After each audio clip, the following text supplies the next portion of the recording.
Hey everybody, David the AI Guide, episode 20, still in healthcare, and this time we're going to talk about new uses of AI in healthcare in two areas. The first is in reading what's called diagnostic imagery. So this is X-rays, CAT scans, MRIs, PET scans, all that stuff. And believe it or not, AI is already better than humans in reading these. And there's a reason why. So we've talked about the breakthrough in AI back in 2012 that's really accelerated by now here in 2020. And that's deep learning, which is neural nets working more efficiently than they ever did. And so what happens with these deep learning AIs in diagnostic imaging is that they give the AI millions and millions of images to look at. So millions of X-rays, millions of CAT scans, millions of PET scans, millions of MRIs.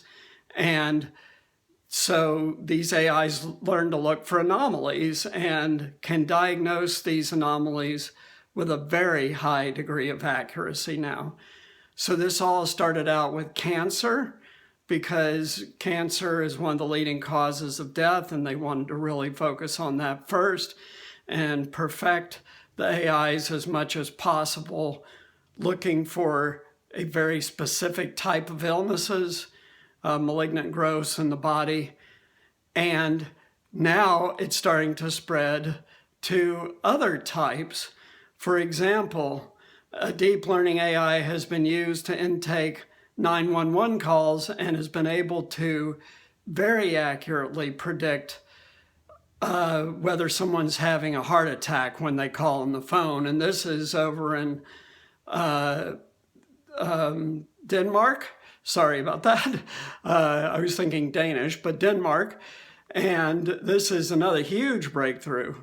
So very, very soon, no matter what your illness, when you call 911, the AI is going to know by the way your voice sounds what's probably wrong with you. And this is, again, based over millions and millions of calls. And then this is also being extended now separately from diagnostic imaging and intake over the phone, like 911, to in-person intake. And an example of that is a system by Bowie Health that Harvard Health is using up in the Boston area to intake patients and diagnose them on the spot. So what is it going to be like to go to the doctor in 5 years? Well, you're going to go up to a kiosk and talk to an AI first, and that AI is going to diagnose you. And then once it diagnoses you, you'll have a follow-up visit with the doctor to confirm the diagnosis and talk about treatment. A whole different world from the way things work now. One interesting thing that we should point out about healthcare is that healthcare is a high human touch field. Nurses, doctors, touching patients, an emotional bond with patients if they're good. And this is not going to be replaced by AI, not in the foreseeable future right now. Because when people are sick, they want to be treated in a human way. So even though they may be diagnosed by a machine, they're going to want to speak to a human being after that.